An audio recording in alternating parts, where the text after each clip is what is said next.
Tony podcast brings you the mild-mannered movie review with your hosts Tim and Tony. On this week's episode, we will be talking about Unbreakable, along with everything else happening in the geek world. Are you not entertained? But tonight, we dine in hell! Great Scott. You play ball like a girl! We're on a mission from God. Life finds a way. I have come here to chew bubblegum and kick ass. And I'm all out of fun. Yippee-ki-yay, motherfucker. We came, we saw, we kicked its ass.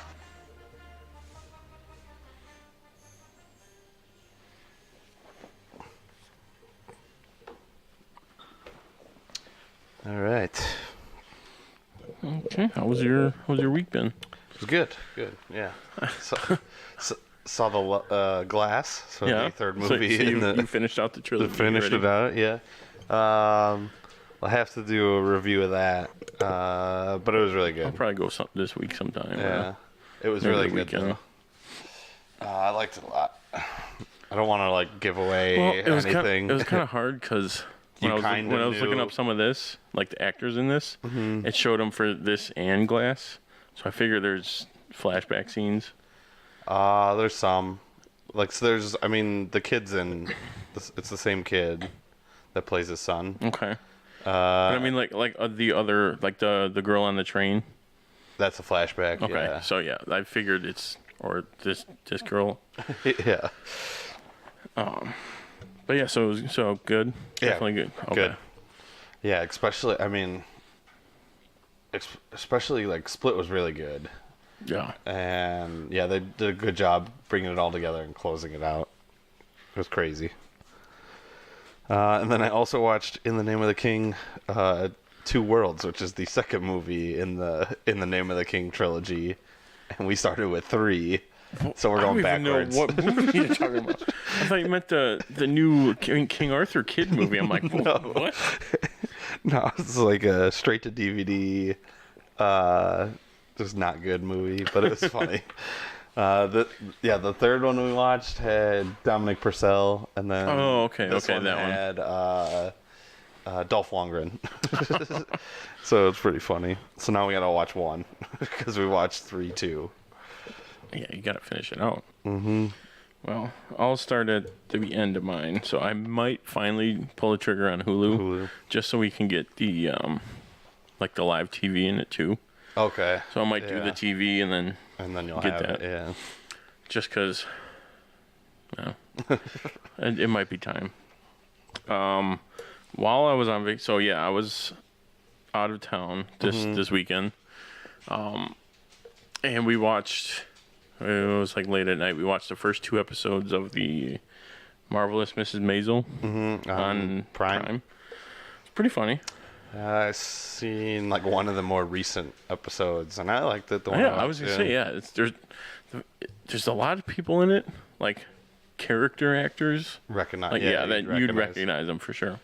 But yeah, I like it so far. I might continue that one. But yeah, so it was my first point. I was on vacation, so I was basically being a beach bum for all weekend. I was just beaching. Nice. All right, well, let's jump into our first segment.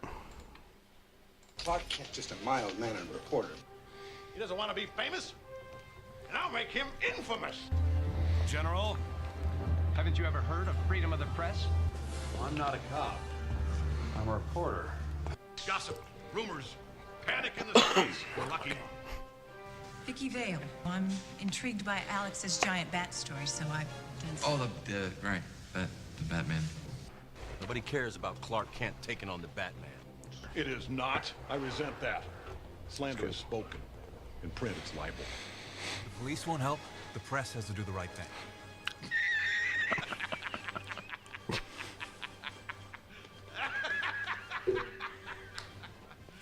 You serious? First up on the docket, DC Swamp Thing casts R.J. Kyler. I think it's Kyler. Okay, we'll go with Kyler, who was in the Power Rangers movie. Yes, he was. The Blue Ranger. He was Billy. And he was just in an episode of Black Lightning. Oh, which really? I think he's gonna be like a guest star on that now too. So yeah, I thought that was pretty funny that he's on that and now gonna be on Swamp Thing. Yep. And then also, Channing Tatum may direct the Gambit movie if it ever happens, because it's been just kind of going away. And then with the Fox Disney deal, it's probably way off the radar now. I heard that they're canceling them all, and then I heard that they're only canceling a few. Right. Yeah. It's going back and forth until the deal is done, and then they can be like, okay, let's start doing X-Men and all that other stuff. Then we'll figure it out. Next up, Brooklyn Nine-Nine hits 2-year rating high with NBC debut. You haven't caught up yet? Well, like I said, once I get Hulu, that's you're literally the first thing I'm going to do is catch up with that one. Yeah, so then they're already on their 3rd episode coming up, but the 2nd episode was called Hitchcock and Scully. So it was like all about them. Thad plays... I still don't know which one's... it's taken a long time. Thad plays one of them in the 80s. Hitchcock is the guy who wears the sweater all the time, right? With not the bald guy. Not the bald guy.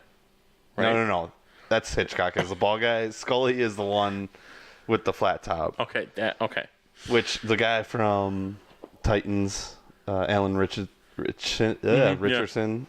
played a younger version of Hitchcock or Scully. Wow, that's a very younger, different version. Yeah, it was a good episode. Next up, Ghostbusters 3 is reportedly coming from, I think it's Jason Reitman. It's his son. His Ivan Reitman's son, yes. Yes. Which kind of came out of nowhere, and even like a lot of people in the acting world are like, what? Yeah. And what's her name is not happy. Leslie Jones is pissed.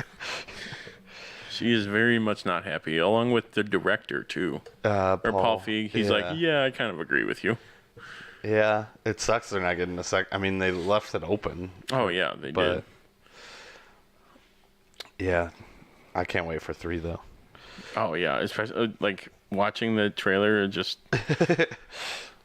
pull up on the Ecto one. Next up, Edgar Wright has finished Baby Driver 2 script draft. So I didn't even know we were gonna get a second one. I think like I heard right after they're like, yeah, he could do one if he could, yeah. If he like got the story right and wanted to do it. So we'll see. Still gotta see the first one. Be better. Yeah, I know. It seems like I was when looking up this, I was like, maybe Edgar Wright's one of my top directors. He doesn't have too many. Oh, Scott Pilgrim, he did. Did he really? Yeah. And then he did the Cornetto trilogy.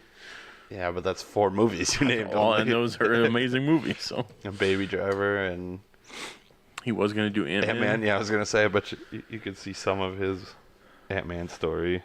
Also, I like the subtlety of this, where it like starts. Mm-hmm. Yeah, we have Unbreakable on in the background. We were watching Unbreakable. And then it's reportedly that DC is gonna focus moving forward on directors of their movies rather than a shared universe. So like they're gonna kind of more like like Aquaman, where it's James. They let James Wan do whatever he wanted. Patty Jenkins do whatever she exactly. wants. That's the other. So they're gonna try and focus more on having the directors just do what they want instead of trying to make force them to do a Marvel. Which we'll see. It's it worked with Patty Jenkins and yeah, it worked with those two. So, and Shazam looks great. Yeah, that's coming up. Yeah. Speaking of, now it looks like it's time to talk about some new trailers.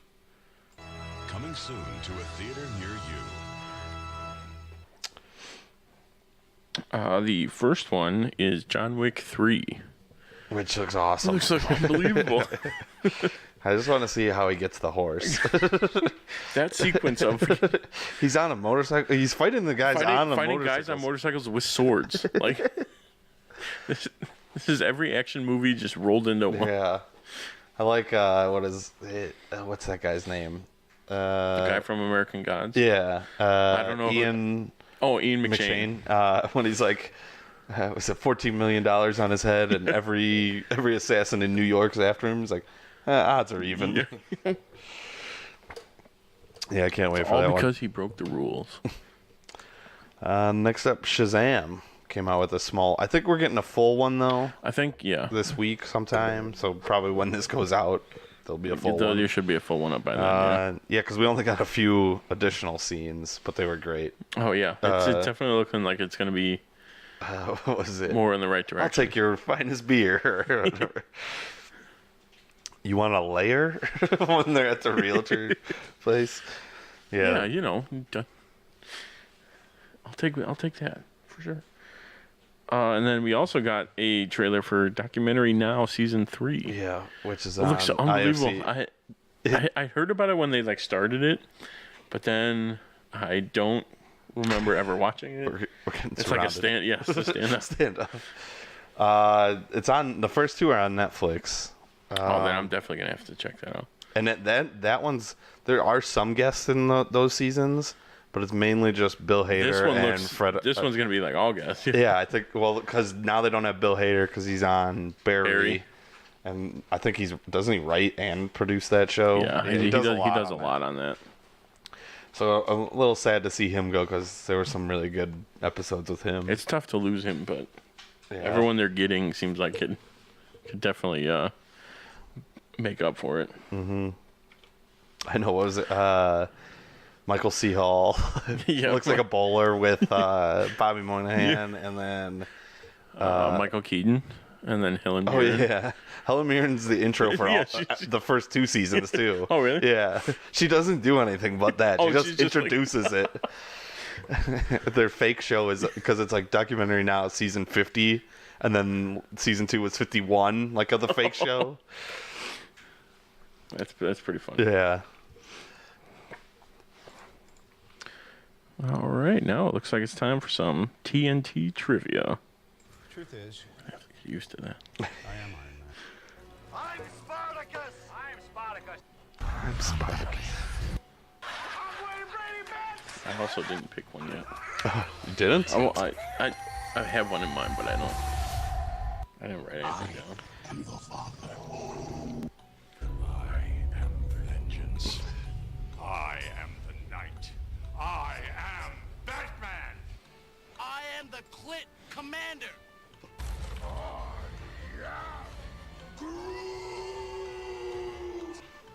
Yes, I'm Batman. I'm rich, biatch!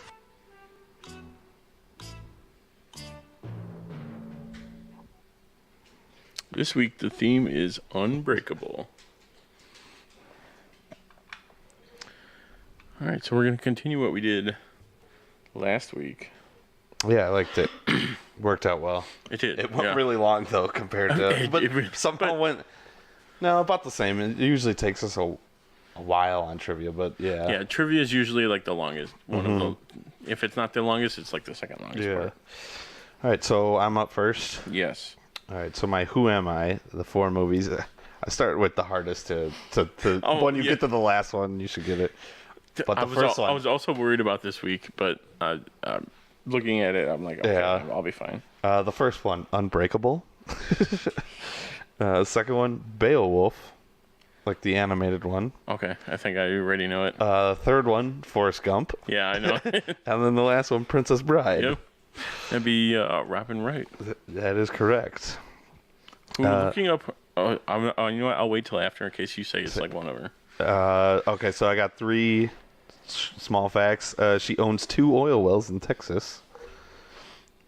She won the Golden Globe Award for Best Actress on a television drama in 2013 for House of Cards, making her the first actress to win a Golden Globe on a web televised series. Ooh, okay. Oh, yeah, for House of Cards, right? Yeah. And then the last one is she made $2.5 million for Unbreakable. Oh, really? Yeah. Let's see. Yeah, then I'll keep it there. Oh, alrighty. Oh, one of the things I didn't know she was married to Sean Penn. Oh yeah, that was her. She'd been married like 3 times. Yeah, and that was I think she has 2 kids with them too. She has 2 kids with him, and then everyone else. No. Oh wow. You know what? I'm going to kind of cheat. It didn't take long for me to figure out a way to cheat. A way to cheat. But mine is... All right, I'm not cheating, but I am pulling up. That's okay. You can have the list. I think that's what we agreed on. Okay. House of Cards. Okay. Tom Clancy's Jack Ryan. Man of Steel. And Dawn of the Dead. Ooh. You might have got me. How did I get you? Okay, the two I removed or didn't were Chronicle and Everest.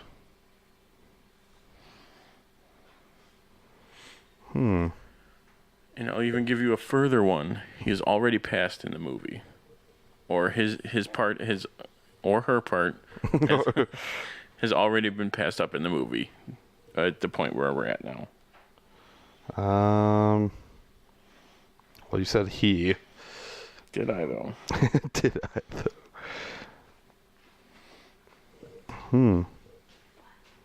Oh, I found it. Man of Steel helped. Michael Kelly? That would be Michael Kelly? Yep. He's the doctor. He's the ER doctor. Which I almost put one of his quotes, but... yeah, it's CJ in Dawn of the Dead. Yeah. So Zack Snyder must like him. Yeah. Let's see. 3... I don't really have really good facts, but he played guitar in his band, the Homegrown Lopes. Okay. Must not be I don't think they really made it big. It was probably like a high school band.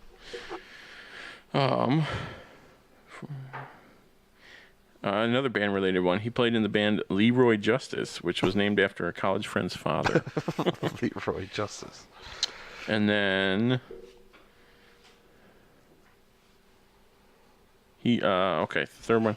He's married with 2 kids, and his daughter and son both appeared as his niece and nephew in the House of Cards.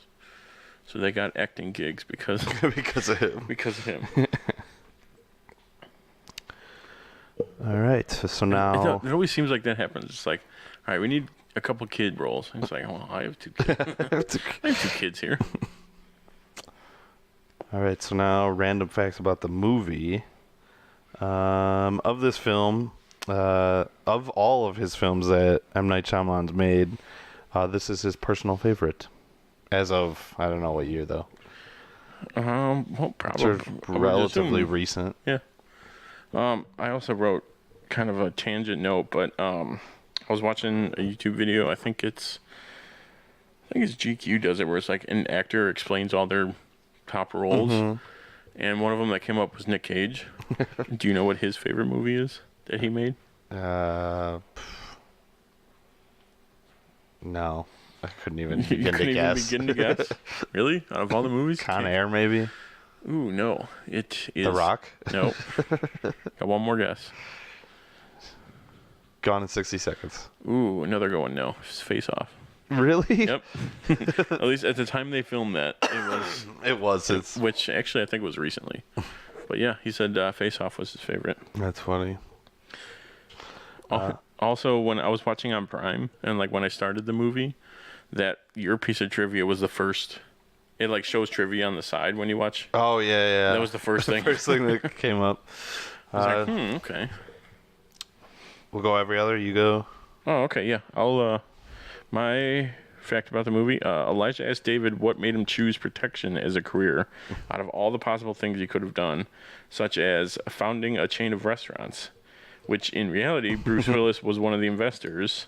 And one of the highly publicized celebrity owners of Planet Hollywood, the restaurant chain. Yeah, that's funny. I thought this one was cool. Several scenes related to the Mr. Glass character involved Glass. As a newborn, he's primarily seen reflected in mirrors. As a young child, he's seen reflected in the blank television screen. He leaves his calling card on a windshield. That was like the weakest one, I thought. Was just saying, that was like, okay, I get it. Yeah, but I don't think that was one of them, but they're reaching. But he's reflected in the glass frame in his art gallery. His walking stick is made of glass. I thought that was cool. Yeah. That was his idea, too. Yeah, Samuel L. Jackson's. Yeah. I read that one, too. And then the comic book scene behind him in one of the scenes are of Thor, who for a time during the 1980s had a curse upon him, which made his bones turn brittle and easy to break. Also, he was in West Philadelphia, born and raised. Born and raised. My second one, the first comic that Elijah receives is an issue of Active Comics, which the logo is deliberately reminiscent of the original logo of Action Comics, the series that introduced Superman. Which was the first thing I noticed. I'm like, yeah, that looks exactly like it. The big slanted A. And yeah, which they actually, in Glass, this doesn't ruin anything, but there's a scene where they bring up, they don't say Superman, but they say Action Comics number one, 1937 or 38 cool. or whatever. I think I have it but they never say, they don't say his name. I have I think it's in one of my points later, how it's like, they reference comics, but not like overtly, but sometimes they do. Actually, they might say his name, but not in that scene where he says Action Comics number 1. Oh, they just say. And then number 3 for me is that it was shot in sequence. Which is crazy. I don't think people really do that anymore. Not really. Oh, you stay here. And then my third one is the name Elijah is. I was just scrolling through IMDb. Yeah. The name Elijah is a biblical reference, and Elijah was prophesied to return to Earth in order to pave the way for the coming of the son of David, a savior. Which David. Yeah. Works out. They definitely did that deliberately. Yeah. Okay, now it's time for our main event, the moment you've all been waiting for. This week we will be talking about a man that learned something extraordinary about himself after a devastating accident in Unbreakable. All right. So my top 5. Number 1, the story. I mean, somewhat I would say original. Yeah, I mean, maybe it's a comic book story somewhere. Yeah, but like original story. The rest of it, yeah. Plays very well. I'll get it in my. I'll get it. We got plenty of time. We got plenty of time. I'll let you go. Yeah, but it's a good origin to both these characters. Yeah. Number 2, Samuel Jackson. I mean, I guess you wouldn't know he's the villain. No, but you wouldn't know, but the way he plays it, it's like he plays it kind of like a hardened, like mad at the world. Yeah. But then that kind of plays into, I didn't put it as a problem, but it's like, well, why is he a bad guy? Like, is it because he wants to? It's like a weak thing. I don't know. I think that works. Oh, I mean, out. It works. Yeah. See, Active Comics. Yeah. Did you say? Oh no, you didn't get to it. But when you say cinematography, I was gonna say like. Yeah, it's that, and we'll wait till some of the but yeah, he was great. Sam Jackson, he played it very well. Number 3, when David Dunn saves the 2 kids at the end and fights the guy in the orange jumpsuit, and then the Mr. Glass confrontation. I think we both have a quote from his long monologue. I have the start of it, and I have the end of it. Yeah. Oh, the lifting weight scene. I think I used one of those quotes, but that's a good one. Because you kind of then you even start believing, right? Because you're like, oh, yeah, what is going on? 5, the gun scene. Did you read my parts? Mm-mm. Okay, then. No, I kind of took liberty, but yeah, the whole gun scene. The gun scene was good. Then my honorable mentions: the cinematography. Kind of like how he made it look somewhat like a comic book, like the colors were popping. Right, yeah, like only in certain scenes where you have like real color, like. And he did it with Split and a lot in Glass, but like David's always wearing green, the villain's in orange, and he's in purple. Yeah. I liked how like his present was in purple, like the purple wrapping. Yeah. At the comic store, like his room, that's all purple. Yeah. Yeah, but he does a really good job of that. And then the score, It's kind of like that themes, not even like all of it. It's just like that theme song playing in because they play it at the end of Split and then they play it throughout Glass. Oh, really? Yeah. So my top 5, stemming right from that. Yeah. The score / soundtrack. Because otherwise, like the movie, it's just like them walking around. Like, so there's really not much going on but, like in between the dialogue. So it fits in perfectly. Where playing the theme and that kind of thing. My number 2 is that it's a grounded movie for being about like superheroes. Yeah. Like it's all actually kind of based in science. Like his thing's a Glass's thing is a real thing that happens. Granted, it's much rarer in real life. But like it's his family story. And I like how he like justifies it. He's like, I believe that like these stories were real. Right. Like, my number 3 are, like you said, I combined them into one, but the weightlifting scene and the gun scene, it's just like, it's almost like character driving at that point, where it's like, it's still a cool scene, but it's more character for like the kid, because he's like, no, kids think their parents are like superheroes anyway, so they're playing into this. He's like, no, I put more weight on. I put more. What else do we have? That even like I think one of the it's in between the fight at the end and the confrontation, but when he slides over the newspaper, that's a great scene. That's a cool. I don't think did you have that on there? I don't know if you did. I don't. But that's kind of like into your cinematography, where it's like we're seeing like his view of the orange juice, and you just see like the paper slowly slide in. Yeah, that was a good scene. And then you're like, is he really telling him? And he's like, yeah. And then he's just like, shh. Yeah. My number 4 were all the setups, which it's kind of a stretch, but like after watching Split / knowing Glass is coming and kind of like how it all relates, watching this movie, you're like, oh wow, like he really set up all of this. Yeah. Like the trench coat. Or like the green coat, green security trench coat. Just being in Philly, like all the small little things add up. Yeah, I'm trying to think.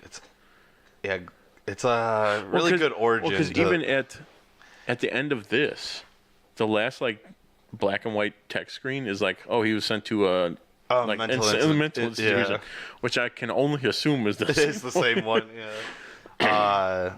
Did they confirm that in the? I think he's been at. I think they might have said he's been there for however long. Oh, okay, so that would probably be the most. Yeah, I don't think they moved him, so I think they brought the other 2 guys there. Oh, they brought him. Okay. Which this one was supposed to end with them fighting the Horde or the Beast, whatever you want to call him, from Split. Oh, okay. Yeah, that's how we wanted to originally end it, and then they went with the basic one, and then made his own movie. And then, like I mentioned before, my number 5, it's a movie about comic books without like big name superheroes, like the Spider-Man's and Daredevil, like their comic book covers in it. But like I read, there was an article. It's like Glass hasn't done anything different than any other superhero movie. It's like, yeah, it's not on a huge scale. They're not flying around or anything. Yeah, they're not smashing buildings and stuff. Like it's like we've seen it all, but better. And I was like, yeah, I mean, yeah, but we're at the time where everything's gonna be seen again. So. But the story is where we're pretty good. So, and then my honorable mentions, that it's just a guy with abilities who wants to be normal. So it's like it kind of like fills in. A lot of superheroes do that, where it's like, oh, I have powers, but I just want to be a normal, live a life. Don't do all that. And then I get into my M. Night twists. So the M. Night Shyamalan twist is that the kid's a murderer. That whole the gun scene. Yeah. The kid's a murderer. And then turning a corner after dinner, how like they go out to dinner, like, oh, let's try it again. And then bam, he gets the job, like another M. Night Shyamalan twist. And then I don't know if this was, I kind of wrote my thoughts in it, but connecting his physical therapy with Dunn's wife, like going to her facility. Yeah, I think that was all part of it. And then I was like, oh, is it all part of the plan? And then when I saw the twist ending, I'm like, yeah, okay, that's definitely, he planned for that. And then the final M. Night twist, it was all him. Yeah. Which you can kind of the way he talks about it after watching or hearing like he's been around it, you're Yeah, like, okay, yeah, that totally makes sense. He brings it up like 3 or 4 times. He does. Yeah, he sounds more evil the second watch through. Oh yeah. All right, a few problems with the movie. My number one is that Mr. Glass is pretty reckless in his wheelchair.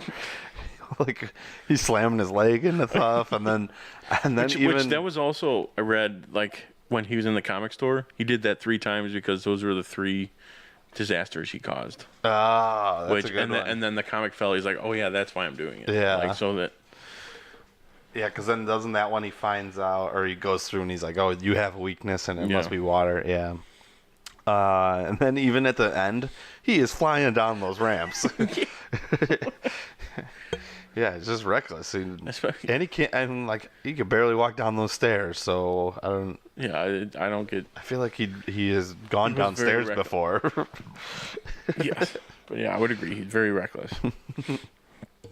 And then one of my problems, which is more of a nitpick, but no one could beat Bruce Lee. Like the kid's got to learn. When he says no, you can't beat Bruce Lee. It's not like there's no ifs. You can't beat him. Can't. All right. Favorite quotes. This is the lifting scene when David's.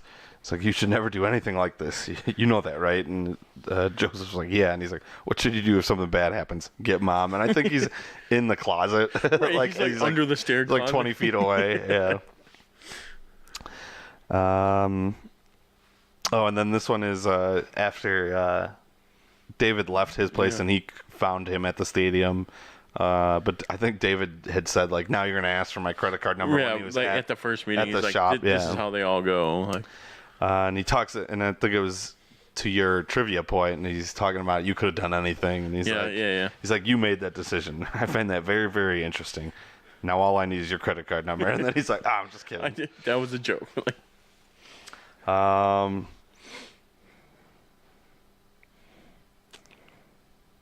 read this, or should I save it until you read the intro?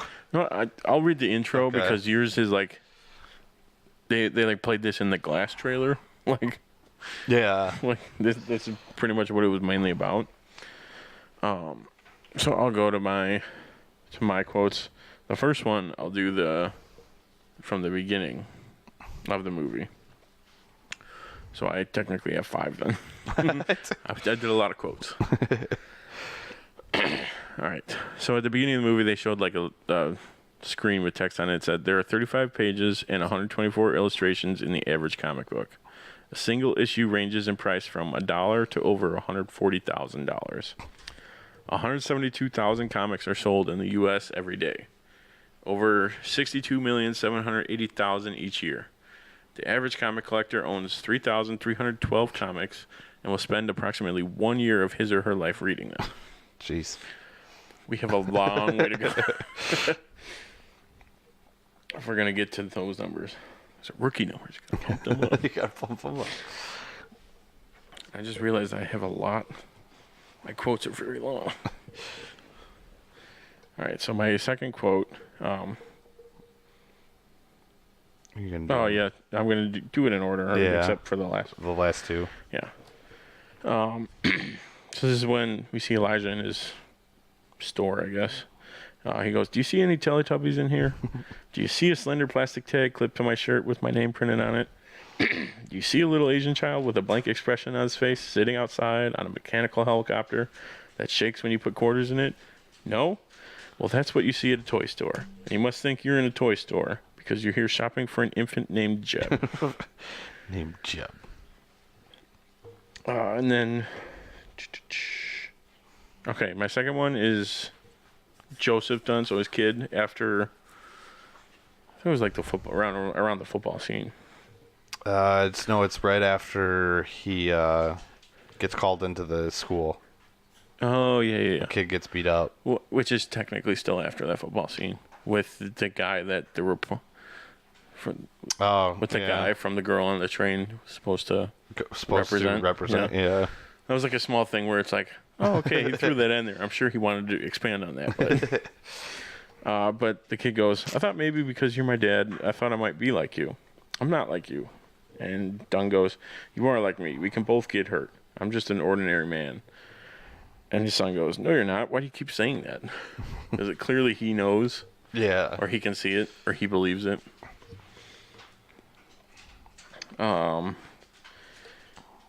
And then I'll do the last one, and then that one. Yeah. Because this is early on in the movie. Elijah's mother goes, they say this one has a surprise ending. Yeah. Which is talking like directly about the movie.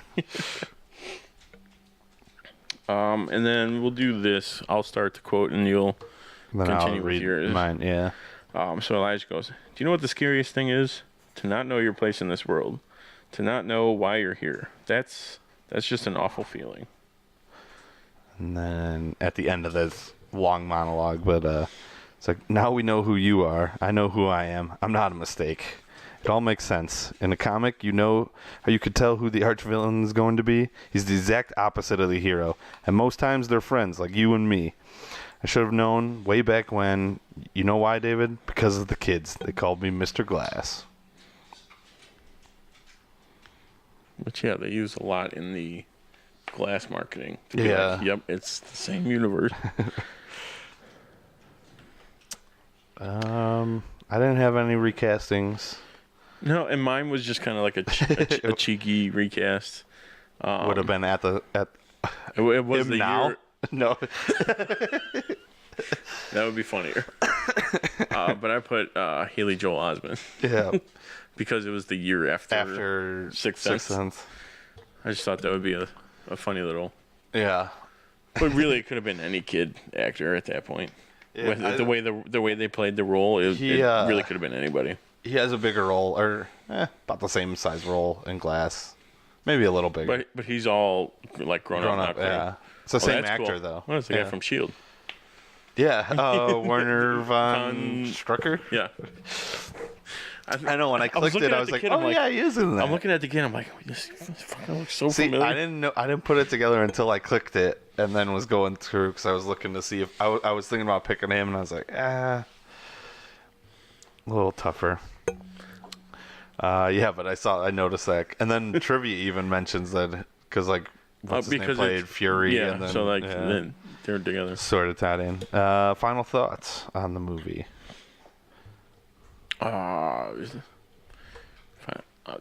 For the first time watching it, I really liked it. I know, and you kind of knew what was going to happen already. I kind of figured, but I didn't know. I kind of knew most of the plot points, but actually, like seeing the movie all the way through, like this scene, I had no idea. Like when he first brushes up against the guy, the feeling that the guy has a gun. Well, it's also weird because it's like, I guess kind of. It's more like a progression where it's like, okay, first he sees like a flash of the gun, and then it's sounds, and then it's full on visions when he's not even touching the people. Yeah. So I was like, okay, you kind of see him going through it. Mm-hmm. And then was it M. Night is the drug dealer? It's the drug dealer, yeah. It's good. I saw that part. I'm trying to think of what else. Yeah, I mean, because like Split, you don't really know is the sequel. Until the very end, right? And then, unless you know that they were set in Philly. Yeah, but even then, like that's. Well, I mean, all his movies are pretty much there. Yeah. Which I was gonna pick actually the radio announcer because I think I picked him for Split, and I'm pretty sure he does something in Unbreakable. I would not have. Yeah, I really like this one. Yeah. Mm-hmm. And that's the thing too. Like clearly, he had a vision for like 2 or 3 movies, but this movie like it stands on its own. I think what is it, when Samuel Jackson pulled his car? Do we talk about it during Split? It's like, probably. Hey motherfucker, when we getting the sequel? Like yelling at him. I think he said that to him like every time he saw him. It's like, so I had to write it. Yeah. He's like, I had to write Glass. When are we doing that movie? Yeah. Yeah, I got nothing. No, I'd definitely go see it, especially with and now you can Split being a very good movie, and then Glass coming out. And Glass is definitely the last one, he said. Which even I read an art. I think it was on Screen Rant. Was like, why we need a glass 2? Like, Why we need a glass 2? Sure, maybe, but no. I mean, they could easily make another one. Oh yeah, I mean, because it's just a normal world. It's not. It's not like set in random places or anything like that. All right, so we're gonna go on to ranking our top 10. I was gonna say it's pretty much top 10. Yeah, favorite Bruce Willis movies. Bruce Willis. So we're gonna start in the end. Is that the new way we're gonna do it? Definitely, yes. We'll start with our honorable mentions. Yep. Okay, so I do love these 2 honorable mentions, but they only didn't make it because he's not the sole lead or like a supporting actor because I'm pretty sure he's the sole lead in almost every movie. I totally agree with you on that, but I still included some. Yeah. Except actually, yeah. I think you have them both, actually. I do. Yeah. So Pulp Fiction and Sin City. They are phenomenal movies, but I wouldn't... But my 2 honorable mentions are also the same, where it's just like, hey, I'm here. Hey, I'm here. Oh, yeah. They are. But yeah, both fantastic movies, but he's just not in them. Yeah. And that's kind of with my number 10 is Hostage. I really like that movie. That is a very good movie. I really like that movie. It was like a random, like, oh, Bruce Willis, what's he up to? And I was like, oh, I like this. Number 9 is Cop Out. It's funny. It's like nothing more, though. It's not a deep The cool scene is when he, like, the slow-mo when he steps out. Of the car? Yeah, he shoots. Like, that's the coolest thing. Number 8 is The Kid. It's a good one. He's funny in that. And that kid's great. Yeah. Number 7, Surrogates. I thought was actually pretty decent. The one where I know, or I've seen the it's like poster. Gamer. Remember? Have you seen that one where with Gerard Butler? Yeah. It's kind of like that, but I think I've seen most of that. Use the robots like every day. Like okay. Like so they don't leave their houses anymore. They it's like iRobot. Yeah, but he doesn't use one the whole movie, so he's like the only human. So it's the opposite. Yep. But it's good.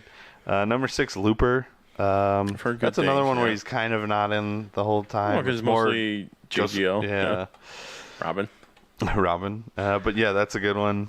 My number 5, The Whole 9 Yards. I actually own that one. That's a good one.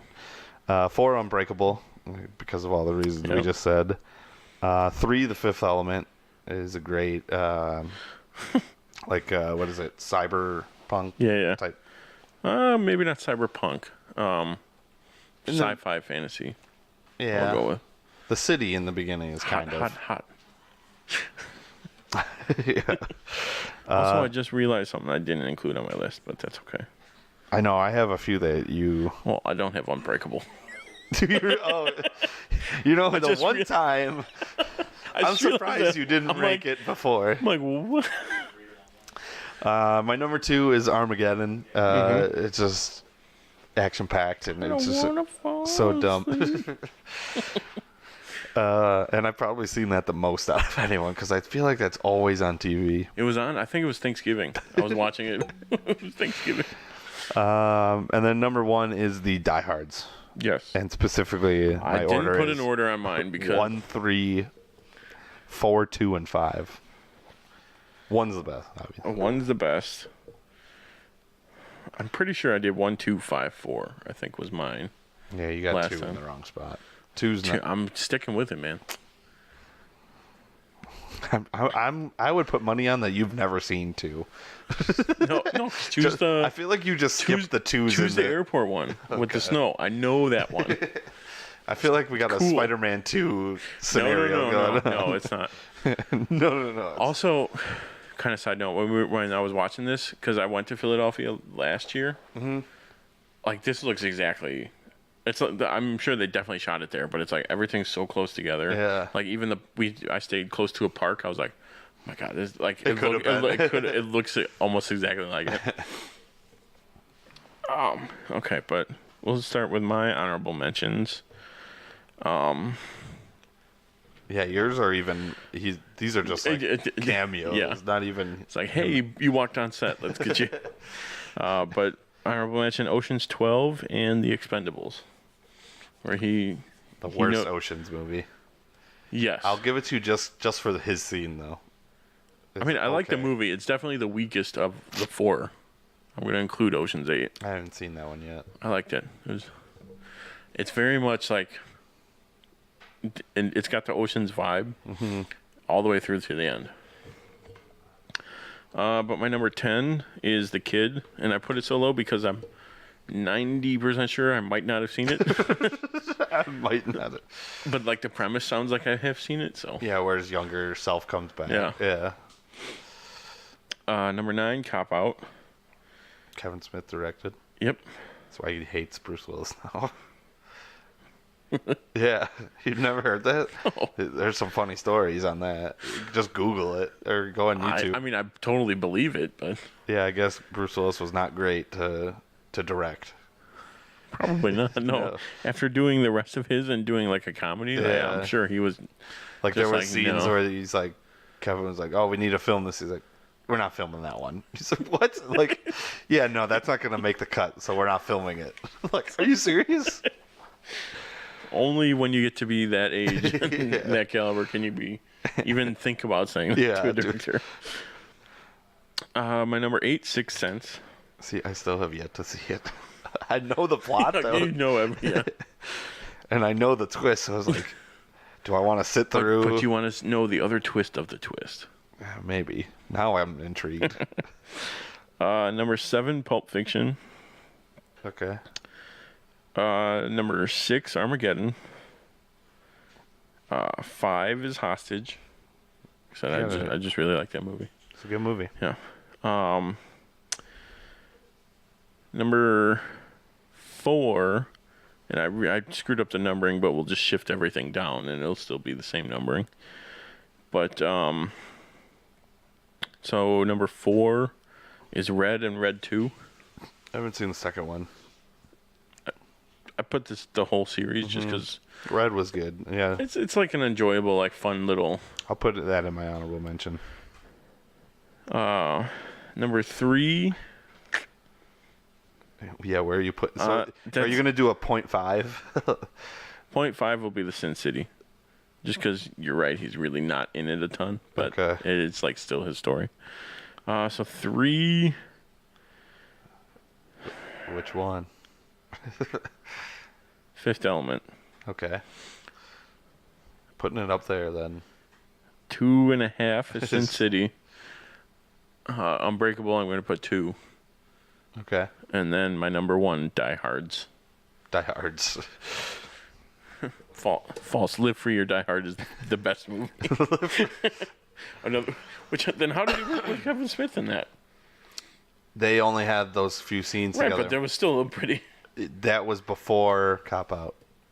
Oh.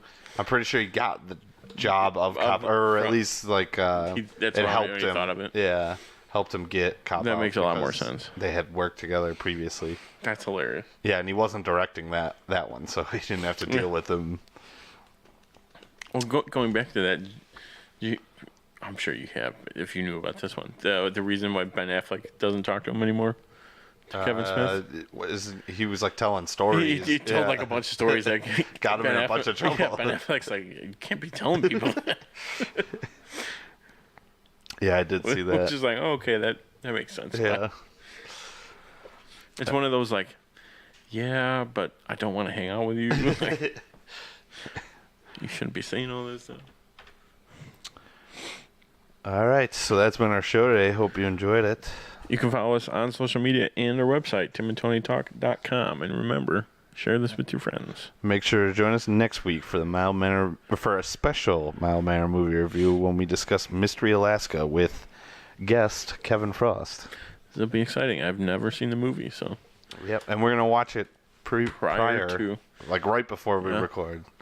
So that'll be a first. Same bat time, same bat channel. Thanks for listening. I'm Tim. And I'm Tony. We are the dynamic duo. Good night. I'm going to do it. I don't think it's going to pick it up because it's only a clip of it. How long is it? Like 15 seconds.